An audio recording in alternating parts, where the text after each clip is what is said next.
하나님 말씀 시편 9편 11절에서 20절까지 보도록 하겠습니다. 시편 9편 11절에서 20절까지 같이 읽겠습니다. 너희는 시온에 계신 여호와를 찬송하며 그의 행사를 백성 중에 선포할지어다. 피 흘림을 신문하시는 이가 그들을 기억하시며 가난한 자의 부르짖음을 잊지 아니하시도다. 여호와여 내게 은혜를 베푸소서. 나를 사망의 문에서 일으키시는 주여 나를 미워하는 자에게서 받는 나의 고통을 보소서. 그리하시면 내가 주의 찬송을 다 전할 것이요 딸 시온의 문에서 주의 구원을 기뻐하리이다. 이방 나라들은 자기가 판 웅덩이에 빠짐이요 자기가 숨긴 그물에 자기 발이 걸렸도다. 여호와께서 자기를 알게 하사 심판을 행하셨으며 악인은 자기가 손으로 행한 일에 스스로 얽혔도다. 악인들이 스올로 돌아가며 하나님을 잊어버린 모든 이방 나라들이 그리하리로다. 궁핍한 자가 항상 잊어버림을 당하지 아니하며 가난한 자들이 영원히 실망하지 아니하리로다. 여호와여 일어나사 인생으로 승리를 얻지 못하게 하시며 이방 나라들이 주 앞에서 심판을 받게 하소서. 여호와여 그들을 두렵게 하시며 이방 나라들이 자기는 인생일 뿐인 줄 알게 하소서. 아멘.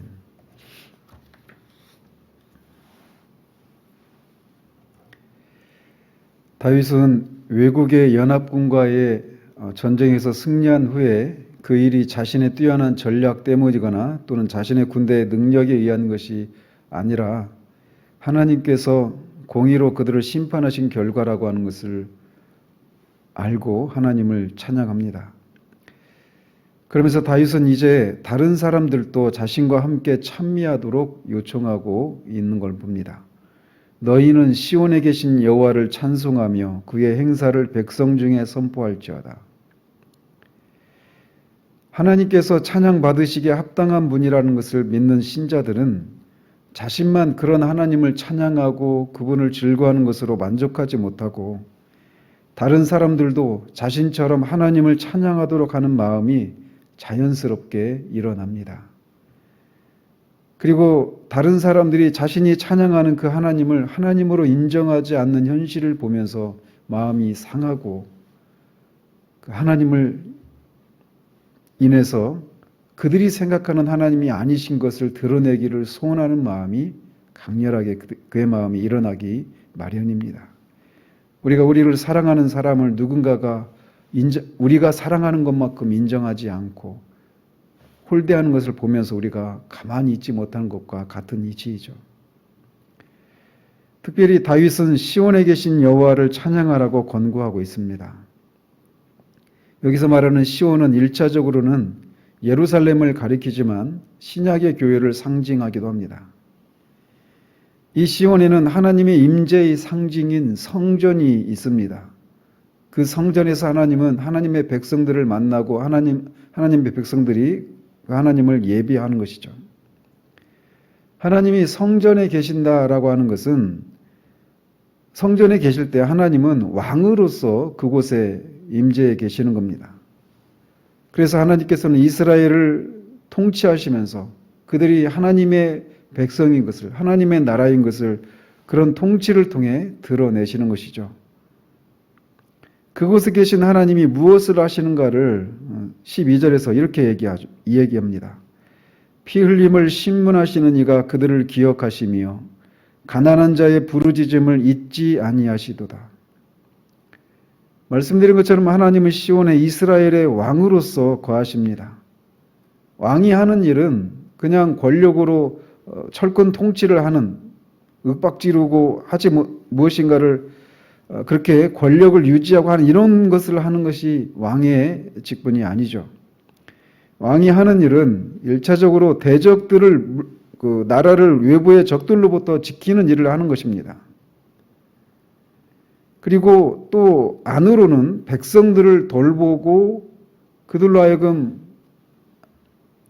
안온한 가운데서 평화로운 그런 삶을 살 수 있도록 그들을 돌보고 보호하는 일을 하고 또 그들이 공의로 공의로운 세상에서 살 수 있도록 그렇게 공의로 다스리는 일을 하는 것이 왕의 직무입니다. 하나님은 바로 그런 일을 하시는 왕으로서 시온에 거하고 계시는 겁니다. 그래서 하나님은 이스라엘의 원수들이 당신의 백성들의 무고한 피를 흘리게 한 것에 대해서 신문하시고 그들에게 보복하십니다. 또한 왕이신 하나님은 당신의 백성들을 기억하시고 자신들이 당하는 고난과 환난에서 어찌할 도리가 없는 무능력함을 상징하는 가난한 자들의 부르짖음을 잊지 아니하십니다. 구약의 이스라엘 시온은 신약의 교회를 상징합니다. 이스라엘 양의 왕으로 거하시고 그들을 통치하시는 것처럼 하나님은 오늘날 그의 아들을 통해 교회를 다스리십니다. 교회를 그리스도께서 다스리신다라고 하는 것을 무엇으로 드러낼 수 있을까요? 이거는 단지 그냥 구호로 교회의 머리는 그리스도이시고 그리스도께서 교회를 다스리신다라고 하는 것을 우리가 믿음으로 고백하고 선포하는 그런 일도 해야 되겠지만 교회의 존재 이유는 밖의 세상을 향해서 교회가 그런 곳이구나라고 하는 것을 드러내도록 하기 위한 것이 교회가 존재하는 이유이기도 합니다. 그렇다면 교회를 그리스도께서 다스리신다라고 하는 것을 무엇으로 세상이 알 수 있을까요? 그것은 무엇보다도 교회를 핍박하는 자들을 그리스도께서 제어하시고 통치하신다라고 하는 것을 드러내는 것을 통해 드러내기도 합니다. 그래서 하나님은 그들을 심판을 하시기도 하시고 종종 바울처럼 교회를 대적하는 교회의 원수들을 오히려 복음을 통해서 그들을 굴복시키시고 복음을 증거하는 사람으로 만드시는 일들을 하시는 겁니다. 특별히 부흥회 때에 이런 일들이 활발하게 일어납니다.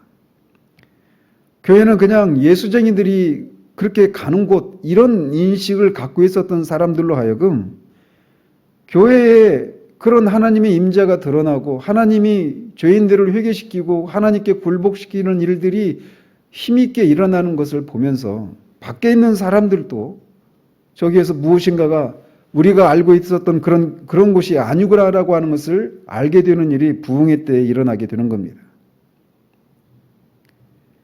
이런 측면에서 오늘날의 교회의 시온에 하나님이 계셔서 교회를 다스리고 계시다라고 하는 것을 우리가 충분히 드러내고 있는가라고 물을 때 우리는 그렇지 못하다라고 하는 우리의 현실을 보게 됩니다. 오히려 교회는 오늘날 세상의 조롱거리가 된 것 같고 문제를 일삼는 곳이라고 하는 그런 인상을 주고 있는 건 아닌지 두렵고 또 슬프기도 합니다. 제가 보는 현실은 그러한데 또 그렇지 않은, 그래서 마치 벌거벗은 임금님처럼 자신만 벌거벗은 것을 모르고 있는 그런 현실들 또한 보게 됩니다. 그저 내가 예수를 믿고 내가 또 우리 가족이 우리 교회가 잘 되고 평안한 삶을 누리고 이것이 우리의 신앙의 목적이 되어서는 안 됩니다. 하나님이 하나님으로 인정받는 것을 보는 것. 그리스도가 그리스도로서 그리스도께서 교회의 왕으로서 하나님의 백성들인 교회를 다스리고 계시다라고 하는 그런 현실들이 드러나는 것. 그것을 보는 것을 우리가 소망하며 우리의 신앙생활을 해야 되는 것입니다.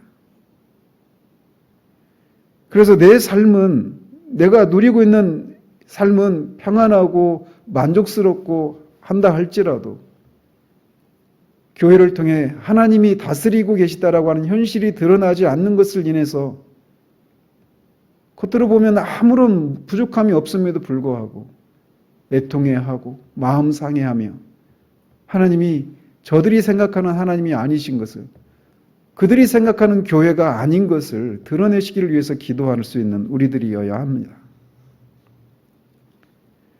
교회에 하나님이 임재하시고 교회를 다스리고 계시다라고 하는 것이 확연하게 드러나는 부흥을 위해서 기도해야 될 이유가 바로 여기에 있는 겁니다. 시온에 계신 여호와를 찬양하자라고 우리가 말할 수 있어야 해요.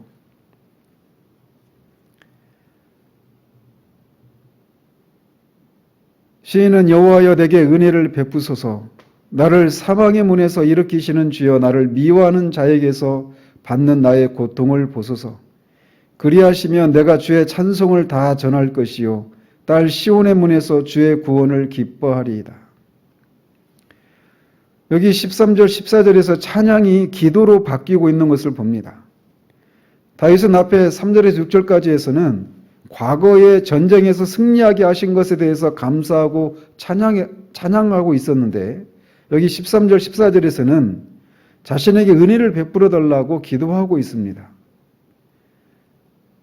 이것을 볼 때 지금 다윗은 현재 어떤 고통에서 건져달라고 기도하고 있는, 그래서 새로운 어떤 고난과 환난 가운데 임해 있다라고 하는 것을 알 수 있게 됩니다. 그 환난이 자신을 죽음에 이를 정도로 고통스러운 것이라고 하는 것을 사망의 문에서 일으켜 달라고 하는 이런 것을 통해 우리가 알 수 있습니다. 그런 상황에서 자신을 구원해 주시면 하나님이 하신 일을 인해서 사람들이 하나님을 찬송하도록 하는 일을 하겠다라고 기도하고 있습니다. 자신에게 구원을 베푸신 것을 인해서 시온의 문, 즉 예루살렘에서 하나님께 감사하며 기뻐하겠다라고 기도하고 있습니다. 이방 나라들은 자기가 판 웅덩이에 빠짐이요 자기가 숨긴 그물에 자기 발이 걸렸도다. 여호와께서 자기를 알게 하사 심판을 행하셨으며 악인은 자기가 손으로 행한 일에 스스로 얽혔도다. 여기 새로운 용어인 히카욘이라고 하는 용어가 나옵니다. 이 히카욘은 앞에서 셀라라고 하는 말을 설명을 드렸는데 그것과 같은 그런 개념으로 이해하시면 됩니다. 그래서 어떤 아멘과 같이 앞에서 말했던 내용들을 잠시 멈춰서 묵상하고 그것에 동의한다라고 하는 표현이다 이렇게 보는 하나의 견해가 있고 또 음악적인 용어다 이렇게 보는 견해가 있습니다. 확정적으로 말씀을 드릴 수는 없어요. 어쨌든 이 두 구절에서는 기도 응답에 대해서 노래하고 있습니다. 여호와의 응답은 하나님의 백성을 괴롭힌 악인들이 재앙을 받는 것으로 실현이 되었습니다. 이 구절을 통해서 우리가 다윗을 괴롭힌 대적들은 주위의 이방 나라들이라고 하는 것을 알 수 있습니다. 이들은 다윗을 대적해서 전쟁을 시도했지만 결국 그 전쟁에서 패배하게 되었다라고 하는 것을 이 15절 16절을 통해 우리가 알 수 있습니다. 그들은 자신들이 판 웅덩이에 빠지고 자신들이 쳐놓은 그물에 스스로 빠지게 되는 방식으로 파멸하고 말았습니다. 이와 같이 이방의 멸망은 하나님의 재앙으로 말미암은 것이지만 또 자기들이 악을 행한 보응으로서 받은 자연스러운 결과였다라고 할 수 있습니다. 하나님은 이방 나라에 이렇게 재앙을 내리시면서 자신을 알게 하셨습니다. 즉 하나님은 공의로 세상을 다스리시는 분이시고 특별히 이스라엘을 눈동자와 같이 지키시는 분이심을 그 이방들로 하여금 알게 하셨습니다. 지금도 하나님은 교회의 원수들을 지켜보고 계십니다. 그런데 그 원수들은 그런 일들이 하나님으로부터 임하는 그런 심판이 잘 일어나지 않기 때문에 방종하게 굴고 있지만 하나님의 침묵이 하나님의 부재를 의미하는 것은 아닙니다. 하나님은 지금도 교회를 지켜보고 계십니다. 17절에 악인들이 스올로 돌아가며 하나님을 잊어버린 모든 이방들이 그리하리로다. 다윗은 악인들이 스올로 돌아갔다라고 말하고 있는데 이것은 그들의 계획이 수포로 돌아갔다라고 하는 것을 은유적으로 표현하고 있는 겁니다. 그는 여기에서 악인을 하나님을 잊어버린 이방 나라라고 이렇게 새로운 그런 표현을 하고 있는 것을 봅니다.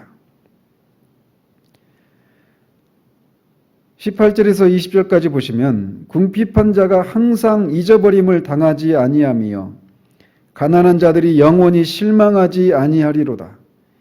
여호와여 일어나사 인생으로 승리를 얻지 못하게 하시며 이방 나라들이 주 앞에서 심판을 받게 하소서. 여호와여 그들을 두렵게 하시며 이방 나라들이 자기는 인생일 뿐인 줄 알게 하소서라고 기도합니다. 18절은 앞에 있는 17절과 대조되는 구절입니다. 여기 18절에서 궁핍한 자는 17절에서 말하는 악인 혹은 하나님을 잊어버린 모든 이방 나라와 반대되는 그런 사람입니다.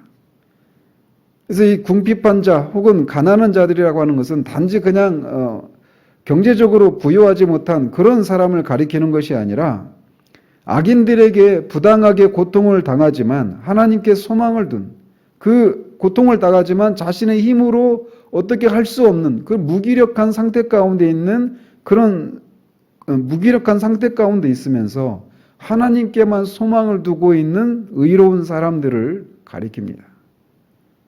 가난한 자나 궁핍한 자나 같은 개념이에요. 그 사람들을 하나님이 잊어버리지 않으시고 그들이 실망하지 않게 하신다라고 말씀하고 있습니다. 왜냐? 하나님이 그들의 부르짖음을 들으시기 때문에 그렇습니다. 19절과 20절에서 다윗은 인생들이 승리하지 못하도록 여호와께서 개입해 주시기를 구하고 있습니다. 그들로 하여금 그들은 연약한 인생에 불과하다라고 하는 것을 깨닫게 하시고 그들 위해 두려움이 임하게 하시기를 위해 구하고 있습니다. 말씀드린 것처럼 다윗은 지금 이방 나라들로부터 침입을 받고 있는 상황입니다. 그런데 그는 그것을 놓고 하나님께 간구하기를 그들이 인생에 불과하다라고 하는 것을 그들이 그 인생들이 승리하지 못하도록 해주시기를 위해서 기도하고 있단 말이죠. 즉 다윗은 지금 그 상황을 단지 외적으로만 보고 있지 않은 것을 봅니다. 그들이 침범하고 있는 것은 이스라엘이라고 하는 보이는 나라를 침범하고 있는 것이지만 사실은 이스라엘의 보호자이시고 후원자이신 하나님을 향해서 공격하고 있다라고 하는 그런 인식을 다윗이 가지고 있기 때문에 이런 기도를 하고 있는 거예요. 우리는 기도 가운데 이런 믿음이 있어야 합니다.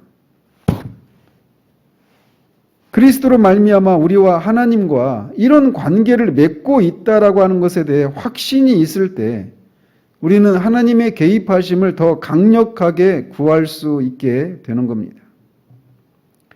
교회는 단지 보이는 사람들의 어떤 모임이 아니라 보이지 않지만 분명히 교회를 다스리시는 그리스도가 계시고 하나님이 다스리신다라고 하는 것을 우리가 그것을 믿고 확신하는 가운데 교회의 상황을 놓고 또 내 개인의 상황을 놓고 기도할 수 있어야 돼요.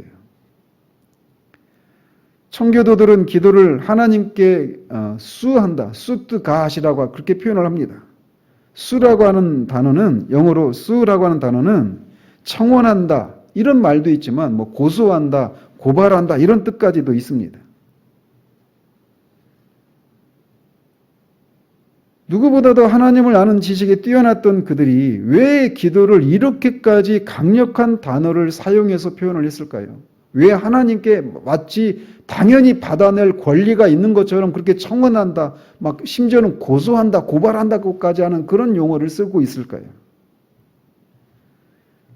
그것은 교회가 어떤 곳인가라고 하는 것을 그들이 분명하게 인식하고 있기 때문에 그렇습니다. 교회는 그리스도의 피로 맺어진 언약의 근거에서 하나님이 그리스도가 다스리시는 그런 하나님의 백성들의 모임이라고 하는 그런 인식을 분명히 가지고 있기 때문에 그런 현실을 드러내지 못하고 있는, 그런 실상을 드러내지 못하고 있는 현실을 인해서 그렇게까지 하나님께 마치 받아낼 권리가 있는 것처럼 청혼을 하는 거예요. 그래서 선지자들이 그렇게 기도할 때, 특별히 이사야서나 이런 데를 한번 보십시오. 60장 이후에, 이사야서 60장 이후의 장들을 한번 보십시오.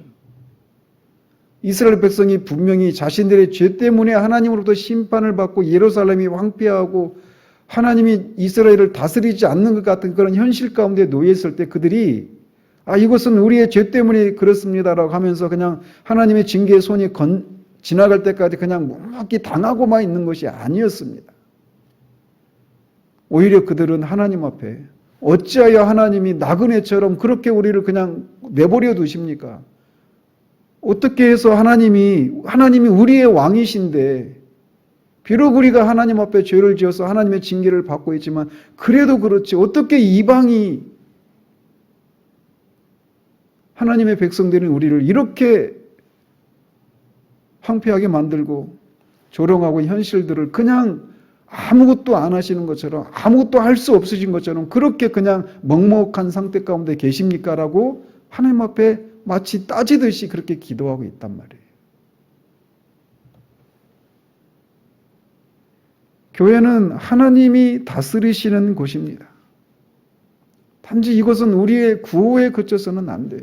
세상으로 하여금 정말 우리가 믿고 있는 것처럼 교회가 정말 그런 곳이구나라고 하는 것을 드러낼 수 있을 때까지 우리는 하나님께서 우리의 현실에 개입해 주시고, 저들이 생각하는 교회를 향해서 조롱하고 핍박을 받는 그런 현실들을 보면서 교회가 저들이 생각하는 그런 곳이 아니라고 하는 것을 하나님이 드러내 주시기를 위해서 기도할 수 있어야 합니다.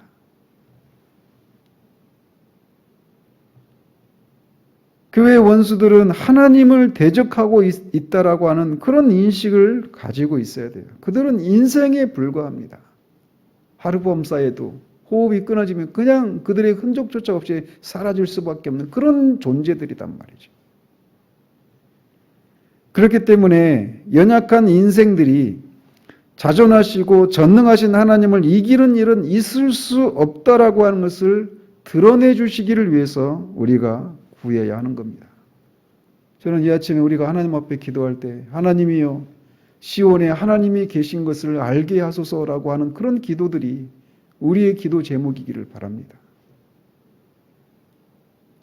이 기도 제목이 우리 가운데 늘 있을 때 우리는 이 시편 기자의 그 정서에 이 신앙 감정이, 이런 신앙 감정이 우리 가운데 늘 유지되는 삶을 살 수 있게 됩니다.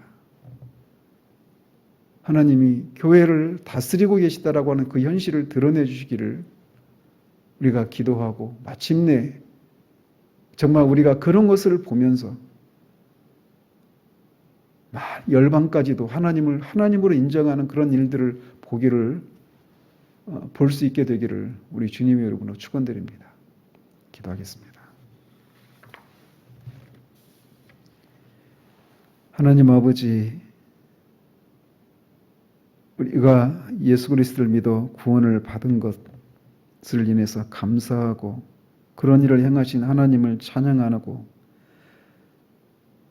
그것을 즐거워하는 그런 일이 우리 가운데 있어야 합니다.